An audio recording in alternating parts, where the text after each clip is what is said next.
اور سیٹھی صاحب کی یہ پریڈکشن اس وقت ہی ہے جب ایکسٹینشن کے چرچے تھے اور آئینی ترامیم کی نوعیت معلوم بھی نہیں تھی اور نہ ہی ڈرافٹس اس طرح مارکیٹ میں آئے تھے. تو سیٹھی صاحب اب یہ مراحل تو طے پا گئے اور پر تو دکھائی دے رہا ہے سب کچھ آپ کی پریڈکشنز کے عین مطابق, چاہے وہ مولانا کا رول ہو, امینڈمنٹس کی نیچر ہو یا کوئی ٹائم لائن ہو, اور پاکستان تحریک انصاف کا بھی اس سارے معاملے میں کردار ہو بہو ویسا ہی ہو گیا. لیکن اب جو ہو گیا اس پر بھی آپ کا تجزیہ درکار ہوگا. کیا حکومت نے یہ جس مقصد کے لیے کیا اب وہ اہداف حاصل ہوں گے؟ یہ حکومت کے لیے گیم چینجر ثابت ہوگی آئینی ترمیم, اور جسٹس یحییٰ آفریدی سے وابستہ توقعات پوری ہوں گی؟ جی ہاں, یہی $1 ملین کویسچن ہے کہ کیا گورنمنٹ نے امینڈمنٹ تو پاس کروا لی بائی ہوک اور بائی کروک, مگر کیا اس گورنمنٹ کے معاملے طے ہوں گے اور ریزالو ہوں گے کہ نہیں. دیکھیے, ابھی پہلا یہ مسئلہ ہے, ابھی بہت سی کمپلیکیشنز ہیں اور آگے آئیں گی بھی. ابھی ڈیڈ لاکس بھی ہوں گے اور کانسٹیٹیوشنل امینڈمنٹس بھی کرنی پڑیں گی. یہ ابھی گیم شروع ہوئی ہے, اور میرا نہیں خیال کہ سپریم کورٹ کے ججز جو کہ پرو عمران ججز ہیں وہ اپنے ہتھیار گرانے کے لیے تیار ہیں. اس لیے they will be issues and they will be problems. اسی طریقے کے ساتھ وکلا حضرات جو باہر بیٹھے ہیں ان میں بھی ڈویژن ہے. ان میں بھی بہت سے لوگ ہیں جو کہ پٹیشن آفٹر پٹیشن ہر جگہ پہ باہر آئے گی پٹیشن کی, اور سپریم کورٹ کے اندر بڑی کنفیوژن ہوگی کہ یہ پٹیشن جو ہے یہ کانسٹیٹیوشنل پٹیشن ہے, یہ پٹیشن جو چل رہی ہے اس کے اندر کون سنے گا, اس کو کیسے سنا جائے گا, کون سے اس کے پہلوز ہیں جو کہ کانسٹیٹیوشنل ہیں اور وہ کون سے ہیں جو نان کانسٹیٹیوشنل ہیں. میں سمجھتا ہوں ابھی ایز آئی سیڈ پرابلمس اب نظر آنے شروع ہوں گے آپ کو. پہلا پرابلم جو آپ کو نظر آئے گا وہ تو یہی ہے کہ جو لوگ توقع کر رہے تھے کہ منصور علی شاہ اور منیب اختر صاحب یہ ریزائن کر کے چلے جائیں گے اور یحییٰ آفریدی صاحب کو کلین سلیٹ دے جائیں گے, ویسے نہیں ہوا.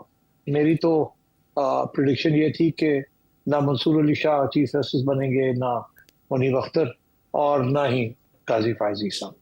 قاضی فائز عیسیٰ تو اب ریٹائر ہونے جا رہے ہیں, مگر یہ دو صاحب نے فیصلہ کیا کہ یہ ریٹائر نہیں ہوں گے, نہ ہی ریزائن کریں گے, and they will stay on.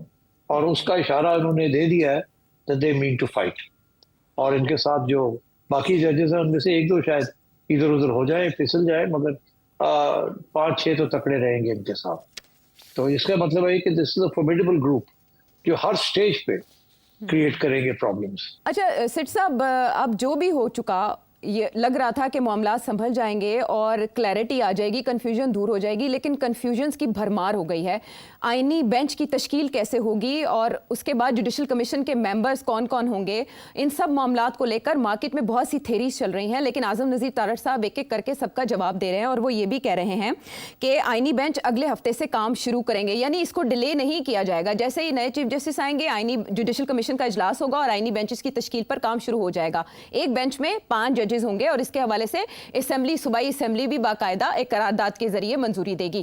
اب یہ ہے کہ جو سپریم کورٹ آئینی مقدمات کا تعین کیسے کرے گی کہ اس مقدمے میں آئینی نقطہ موجود ہے یا نہیں, وہ آج جسٹس یحییٰ آفریدی کے زیر صدارت ان کے ایک مقدمے کی سماعت ہو رہی تھی, وہ ہیڈ کر رہے تھے اس بینچ کو. تو انہوں نے یہ کہا کہ انہوں نے آئینی مقدمات کی نشاندہی کے لیے رجسٹرار کو پالیسی دے دی ہے. تو وہ کچھ ایسے نکات ہیں جن کو لے کر مارکیٹ میں بہت زیادہ کنفیوژن موجود ہے. تو میں آپ سے یہ سوال کرنا چاہوں گی کہ بطور نئے چیف جسٹس جسٹس یحییٰ آفریدی کے چیلنجز کیا ہوں گے؟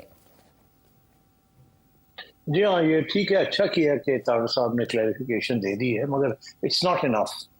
اب آپ کا کہنا یہ ہے کہ سینکڑوں کی تعداد میں کیسز ہیں سپریم کورٹ کے پاس, ان میں سے ہمیں نہیں پتا کتنے ہیں جن کو یہ کہا جا سکتا ہے کہ ان کے اندر کانسٹیٹیوشنل ایشوز انوالوڈ ہیں. اب یحییٰ آفریدی صاحب نے یہ رجسٹرار کے حوالے کر دیے. جی, رجسٹرار کے حوالے تو کر دیا, مگر وہ چیلنج ہو جاتا ہے نا کہ رجسٹرار کا اس کے اندر ہے, اس کے اندر نہیں ہے. جس کے اندر وہ نہیں ہے تو آگے سے وہ جو پٹیشنر وہ کہے گا نہیں ہے اس کے اندر, پھر کیا کریں گے؟ then the registrar's decision will be challenged. اور میری طرف سے تو یہ کلیئر ہے کہ یہ جو 6-7 ججز ہیں یہ آبسٹیکلز کریٹ کریں گے ہر چیز میں. کسی میں کہیں گے ہم نہیں بیٹھتے, یہ تو کانسٹیٹیوشنل بینچ یہ نہیں ٹھیک, وہ نہیں ٹھیک. ابھی منصور علی شاہ صاحب نے راستہ تو دکھا دیا, ایک بینچ میں بیٹھنے سے انکار کر دیا. اور کیا اسی کے ساتھ दोनों मंसूर अली शाह और आयशा साहिबा ने बैठ के कहा ये इसके अंदर तो कॉन्स्टिट्यूशनल मैटर्स हैं, हम नहीं सुनते। तो अब क्या रजिस्ट्रार जो है रातों रात बैठ के सॉर्ट आउट करेगा, और अगर सॉर्ट आउट करेगा तो प्रायोरिटी किसको देगा, पहले किसको सुनना है बाद में किसको सुनना है। तो मैं समझता हूँ कि अभी तो there is a long way to go, there are going to be a lot of problems. They have not thought this through, and they should now think about the real issue will be, और ये चौधरी एतजाज एहसन साहब ने point out किया था एक interview के अंदर, and he said the right thing, he said बड़ा मसला बन जाएगा कैसे आप सॉर्ट आउट करेंगे इन इश्यूज को। हर इशू के अंदर there is a constitutional problem और reference. What was the purpose of doing all this? बस एक चीफ जस्टिस बना देते और वही बेंचेस बनाता और वो देख लेते कॉन्स्टिट्यूशनल मैटर्स। मगर अब तो वो चीफ जस्टिस के हाथ से भी आपने निकाल दिया, आपने सिलेक्ट भी कर लिया जाया अफरीदी साहब को, मगर उनको पावर भी नहीं दी to make a constitutional bench and so on. तो मेरा ख्याल है कि this is going to be problematic. इसका मतलब तो ये हुआ कि तनाज़ा मज़ीद गहरा हो गया है। जस्टिस मंसूर अली शाह का जो लेटर है वो ये चाहता है, उन्होंने इसमें डिमांड किया है कि जब तक आप उस ऑर्डिनेंस के ऊपर, तरमीमी ऑर्डिनेंस जो आया था, आप उसके ऊपर फुल कोर्ट बेंच नहीं बनाते या फुल कोर्ट मीटिंग बुला के ये फैसला नहीं करते कि सब जजेस उसको फॉलो करेंगे, रिजॉल्व उनका कि वो उसके ऊपर अमल दरामद करेंगे, तब तक वो किसी बेंच का हिस्सा नहीं होंगे सिवाय पब्लिक इंटरेस्ट के मैटर्स के। तो सिर साहब, सुप्रीम कोर्ट के अंदर से आपके ख्याल में इस मामले पर कोई और रद्द अमल आ सकता है? हुकूमत के लिए कोई और मुश्किलात हो सकती हैं, या जैसे ये आईनी तरमीम आई हैं और ऑलरेडी इनके लिए सुप्रीम कोर्ट में इनको चैलेंज कर दिया गया है, 3 दरखास्तें मुतफरिक सुप्रीम कोर्ट लाहौर रजिस्ट्री में भी एक आ चुकी है, तो क्या ये स्ट्राइक डाउन हो सकती हैं? आयशा देखिए, अगर तो मंसूर अली शाह और मुनीब अख्तर साहब रिजाइन कर देते कि हमारा सीनियरिटी का प्रिंसिपल को फॉलो नहीं किया गया, we feel insulted and therefore we have been bypassed and therefore we are resigning, तो मेरा ख्याल है उसके साथ मैसेज चली जाती कि this situation is now going to unravel and carry on. मगर जो उन्होंने फैसला किया कि हम रिजाइन नहीं करेंगे, तो इसका ये मतलब है वो रेजिस्ट करेंगे। इसका मतलब है उनके साथ जो लोग हैं उन्होंने सबने मिलकर फैसला किया कि हम रेजिस्ट करेंगे, we will not allow this to work, this constitutional amendment. अच्छा। और हर स्टेज पे दे विल क्रिएट प्रॉब्लम्स। तो फिर क्या होगा? फिर सारा काम रुक जाएगा। क्या करेगी गवर्नमेंट फिर? और इनको निकालने की कोई सुप्रीम जुडिशल काउंसिल में ले जाएंगे इन सबको और वहां जाके करेंगे जी कि इनको निकालें आप, और ये जो है मिसकंडक्ट है, ये है, वो है। It's a mess. I don't know how they are going to work this one through. हाँ, अगर मंसूर अली शाह साहब और उनके साथी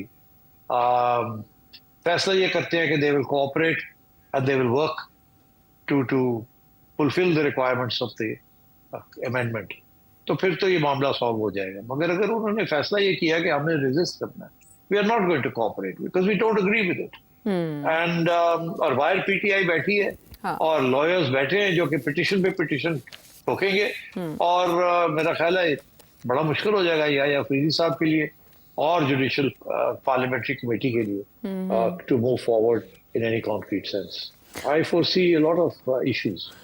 नहीं, बतौर जज सिटी साहब, आप नहीं देखते कि याहिया अफरीदी के साथ ताउन करना आसान है और मुमकिन भी है बनिस्बत काजी फाइज ईसा साहब के? काजी फाइज ईसा साहब तो रुखसत हो रहे हैं, तो बतौर अगला चीफ जस्टिस याहिया अफरीदी को आप इन मुश्किलात पे काबू पाता या ऑन बोर्ड जजेस को लेता नहीं देख रहे? मुश्किल है आशा। देखिए, कुछ लोग ये कहते हैं कि याहिया अफरीदी साहब को समझाने की कोशिश की थी कि अगर आपको ऑफर होता है तो आप मत एक्सेप्ट करें। अब इसमें कितनी सच्चाई है या नहीं, आई डोंट नो, मगर अगर ऐसे है तो कन्विंस करने वाले तो फेलो जजेस ही है ना, जो उनके बड़े करीब थे। अब मैं नाम नहीं लेता, मगर देयर आर नंबर ऑफ जजेस who are close to Yahya Afridi साहब and but belong to the other group. तो अब याहिया अफरीदी साहब की पोजीशन जो है वो काफी मतलब प्रॉब्लमेटिक बनेगी कि अब इन्होंने जब फैसला किया कि हमें रेजिस्ट करना है और उधर याहिया अफरीदी साहब ने कहा, फैसला किया कि मैंने इसको चलाना है, तो मेरा ख्याल है दोस्तियां अब खत्म हो जाएंगी, दोस्तियां नहीं रहेंगी और अब इश्यूज बनेंगे। आई कांट से किस किस्म के इश्यूज बनेंगे। अंदर की बात, जुडिशरी के अंदर दोस्तियां और यारियां और ambitions and vested interests. I don't know how they are going to play out. मगर देखिए ना, अब मंसूर अली शाह साहब उठ के चले गए उम्रा करने के लिए, जी और ना ही वो ओथ टेकिंग में होंगे, और एंड सो ऑन. जी, तो फुल अब कोर्ट वो में भी होंगे। या फिर नहीं होंगे ना फुल कोर्ट में. फुल कोर्ट में ना होना तो चलो कोई बात नहीं, वो तो उनकी लगती है ना. लेकिन सेठी साहब, outgoing सुना chief था justice कि से. फुल कोर्ट रेफरेंस के लिए उन्होंने बड़ी शानदार तकरीर खराज तहसीन पेश करने के लिए तैयार कर रखी है काजी फायज ईसा साहब के लिए, ये रिपोर्टर्स कोट कर रहे थे। ना वो मेरा ख्याल है कि वो हवा में रह तनकीदी गया। जायजा ही होगा. अच्छा। नहीं, वो उनकी तारीफ में नहीं होनी थी, वो कुछ और ही होना था. तो अच्छा हुआ कि वो तो उन्होंने स्पीच नहीं दी, क्योंकि मंसूर अली शाह साहब ने काजी साहब की तारीफ नहीं करनी थी, और वो रिश्ता टूट गया है. और अब ये कि जी वो नए चीफ जस्टिस की जो ओथ टेकिंग है वहां भी वो नहीं होंगे. मैं समझता हूँ कि उनको होना चाहिए था, but clearly he doesn't agree. He is not going to give a vote of confidence to the new chief justice. तो ये तो मामला ठीक नहीं है, आयशा, मामला ठीक नहीं है. तो ये जो मंसूर अली शाह साहब का ख़त है, जाते जाते उन्होंने अपने गुज़श्ता ख़त का भी हवाला दिया और डिमांड किया आउट गोइंग चीफ जस्टिस काजी फायज ईसा से. तो काजी फायज ईसा तो रुखसत हो रहे हैं, इन अ वे ये वो मुतालबा इनकमिंग चीफ जस्टिस से कर रहे हैं. जाहिर है, तो इसलिए तो क्लियर है ना. हाँ. कि खत, अब इस खत की क्या जरूरत थी जी. ये तो वर्बली चीफ जस्टिस साहब के साथ बैठ के चेंबर्स के अंदर कोई फैसला कर लेते, मगर नहीं, I think they are making it public. तो the point I am making is के दिस स्प्लिट, दिस रेजिस्टेंस, ये चलेगी और शदीद होगी, और विल क्रिएट प्रॉब्लम्स. लेकिन रेजिस्टेंस जी, लेकिन सेठी साहब, क्या आप इस रेजिस्टेंस को अदलिया बहाली तहरीक जैसा ही समझते हैं? उस वक्त एक आमिर ने आकर गैर आइनी इकदाम किए थे, और फिर अदलिया बहाली की एक तहरीक चली, और फिर रिस्टोर हुई जुडिशरी की साख या उसकी हैसियत. अब जो आइनी तरमीम हुई है, ये 2/3 अक्सरियत से और ऐन आइनी अमल है, जिसमें सिवाय पीटीआई के सारी पॉलिटिकल पार्टीज ऑन बोर्ड थी. आपके ख्याल में अगर अब ऐसी कोई तहरीक चलती है और उसमें वकला शामिल होते हैं, सिविल सोसाइटी या पीटीआई भी, तो वो कामयाब हो पाएगी?